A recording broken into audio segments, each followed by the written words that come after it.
What if building leadership and connection skills in real life was less about grand epiphanies and more about small, consistent reps?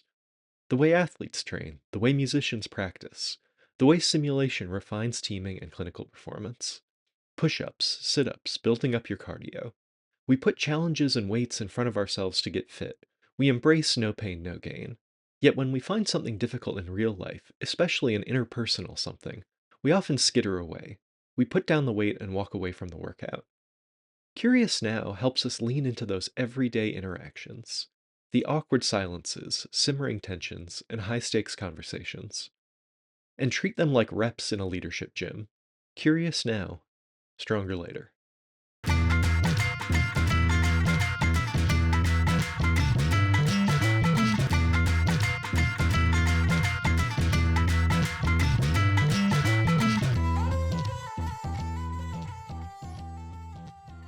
Welcome back to Curious Now from the Center for Medical Simulation. I'm Jenny Rudolph. What are we listening for? I ask myself that from time to time, like, why do I have to listen to this person? Or what am I actually trying to hear here? Or those situations where I'm in kind of a rush and they are taking too long to say something to me. We tend to think, and I certainly do, that relating to the person and giving them the time needed and getting the job done are things I have to trade off with each other. Actually, I think that's a false dichotomy. Really understanding what's going on with the other person is a way to go slow, to go fast. When I really know what they're concerned about, it just deepens the relationship and trust, even in like 30 seconds. But it also lets me know, what are they thinking about? What do they value? What do they care about? And allows us to co-create something quickly in the moment. This week, we're going to be talking about your listening patterns and your listening style. And our goal here is to help you to be ready to listen as a tool to deepen your connection with other people, but also problem solve in a more efficient way. I have the privilege of mentoring and coaching a number of leaders in the healthcare space around the world. And from time to time, someone will say to me, "Oh, thank you so much for your time. Oh, you've been so generous with your time." And I so appreciate their appreciation, of course. But the truth is, listening to them, understanding where they're coming from, and blending their interests and energy with mine is really a kind of high. It's like me getting to step onto a surf wave that is combined energy of both of us. And I feel like listening well lets us be stronger together. So, even though many of us see listening well as kind of a chore, even sort of an eye roll, I'd like to rehabilitate the idea that listening can both deepen connection and be efficient. So, I'm going to talk about the work summarized by Laura Rock, Rebecca Meinhardt, and Ben Simon in a marvelous piece in Harvard Business Review a couple years ago called What's Your Listening Style? And what they talk about there is, even though many of us leaders and managers know we're supposed to listen, we are not very sophisticated about it, and we don't really understand our contribution to the conversation via our listening style. So, what they share with us is four different kinds of listening styles, and those are an analytical listener who aims to hear the person and analyze the problem from a neutral starting point. The analytical listener usually listens through the whole argument and the points to be made, and their goal is to understand what's being said. A different listener is a relational listener. His or her main goal is to build connection and understand the emotions underlying the message. And again, this person may tend to listen through the whole piece of what somebody needs to say. Then there are critical listeners, and boy, oh boy, was I ever trained as one of these. This listener aims to analyze quickly and judge the content of the conversation and the reliability of the speaker themselves. So, as a daughter of academics whose dinner table conversation was much more like a seminar than anything else, this is in my blood, and I have to counteract it almost every day when I listen. The critical listener will be likely jumping to quicker conclusions, synthesizing things quickly, and may or may not be interested in listening till the end of what the other person says. And then the fourth kind of listener that Laura Rock, Rebecca Meinhardt, and Ben Simon talk about is the task focused listener. And the archetypical task focused listener is a busy clinician because clinicians are often trained to quickly elicit information from the patient such that they can make an assessment or order further tests. You could also think of a good mechanic who works on your car. They want to get information from you, figure out what to do, and figure out the next step. So, task focused listening is about quickly grabbing information, making a diagnosis or an assessment, and figuring out the next steps. Listening to this, you may think, hey, listen, all of these are valuable. And I agree 100%. The problem is when we use a wrong listening approach for the setting. So imagine, as so many of us have experienced, a colleague comes up to you and says, oh my God, I need a vacation. And you respond with, oh my gosh, you know what? Last month I went to Aruba and I had the best time and it was so relaxing and I feel so newly refreshed. The person who said, I need a vacation was probably telling you something else, which is like, I'm tired, I'm burnt out, I need somebody to listen to me. And in that moment, potentially being a relational listener who says, that sounds tough, what's up, might land much better. So, listening style mismatches are extremely common and consequential. Research on this supports the idea that task focused and critical listening often prematurely jump to conclusions and solutions, leaving the person feeling more alone and less helped than when they entered the conversation.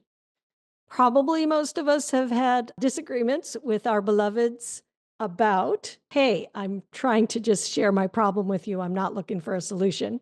Relational and analytic listening, though they seem kind of kumbaya ish and maybe an indulgence, often allow us to better uncover the underlying emotional and even strategic concerns of the other person. Here's a slightly formalized example. For a number of years, I worked with a group at MGH, Mass General Hospital, in which we helped surgical teams get ready for certain kinds of emergencies in the OR. And one day we were practicing what to do if there were a fire in the middle of a procedure. And the team was unhooking the patient from the monitors and figuring out how to manage the oxygen safely and unlocking the wheels of the operating table bed and figuring out where were they going to take the patient in the hall. And the scrub tech or scrub nurse, whose job it is to hand instruments to the surgeon, was standing in the middle of the room with her arms crossed in front of the table of instruments and near the patient without moving a muscle. In the debriefing, there was a sort of uncomfortable moment when we were talking about evacuating the patient. And while people tried to be polite, it became clear that a couple team members were sort of thinking like, WTF were you doing just standing there with your arms crossed in the middle of this emergency? And the scrub tech said, hey, well, actually, I was making sure that the instruments stayed sterile and that the field maintained sterility as long as possible in case we needed to go back in and do anything. And the rest of the team really kind of sat back and were a little chastened, I think. This is a great example of what Amy Edmondson talks about in her book on the fearless organization, where she mentions that listening to and eliciting information from people who seem in some way more on the periphery of the team or have a perspective that is not the dominant perspective often deeply enrich the ability of the team to function well because of their slightly unusual perspective, just like this scrub tech. So, this is why I think taking the moment to relax and listen is a strategy for going slow to go fast when we are in listening situations. So, let me boil this all down to a very helpful dichotomy. Am I listening to understand or am I listening to respond? Are you listening to understand or are you listening to respond? So when you are toggling between listening to understand and listening to respond, the research categorizes this as emotionally intelligent communication, which is a skill, not a default. And what's really important about this is it allows you to have patches of the conversation where you are more receptive and softer and listening. And as the other person's ideas and words come to you, instead of formulating your response, you're allowing them to kind of knock around in your brain and heart. And as you notice your thoughts and feelings and emotions that you're processing that are sparked by what they're saying, as you notice those coming up, you're just giving them space also. So you're not only listening to them, but you're listening to yourself. And then you can blend their interests and insights and your own interests and insights and shift from that more receptive mode to the kind of a little more on the front foot mode where you're going to respond in some way that's more measured, more considered, more emotionally connected. Versus what many of us do a lot of the time, myself included, is listen to respond. And in that mode, your eyes may be a little more tense. You're looking directly at the person, or there may be a little frown on your forehead. In my case, I notice when I'm listening to respond, my jaw is usually slightly clenched. And I do not feel my feelings as well as I do when I am listening to understand. There's almost like a little disconnect between my brain and my gut. But I think very quickly, I draw conclusions, possibly decently, and I'm all about what am I going to say next. I don't know about you, but what I find quite humorous when I'm listening to respond is I'm listening to the other person, and then there's a moment where I almost hear the motor of my brain whir into action and it starts revving up. And to mix metaphors, if I had a mixing board, like a musical engineer, it's almost like their voice, the slider of their voice is getting dialed down, and the slider of my thoughts is getting dialed up.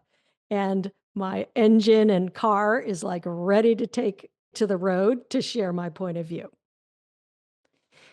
It's not that that's bad. It's just that we want you to have more choice. A feature of listening to understand that I think is often overlooked is how profoundly and deeply it conveys positive regard for the other person, it conveys high regard for the other person. When I'm listening carefully to you, you often feel seen and heard in a way that you may not even recognize in the moment.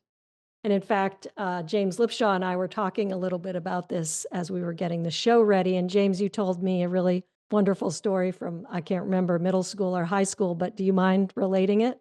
Yeah, absolutely. So I was saying as we were prepping our notes for the show that I can remember really distinctly. I was probably 17, and I was having a conversation at lunch with a group of friends in high school, sitting around, and I stopped in the middle of a sentence because I was gathering my thoughts before I sort of got to the point I was making, and looked around and realized that 7 or 8 people around the table were completely silent, all making eye contact with me, all sort of waiting for me to finish my thought.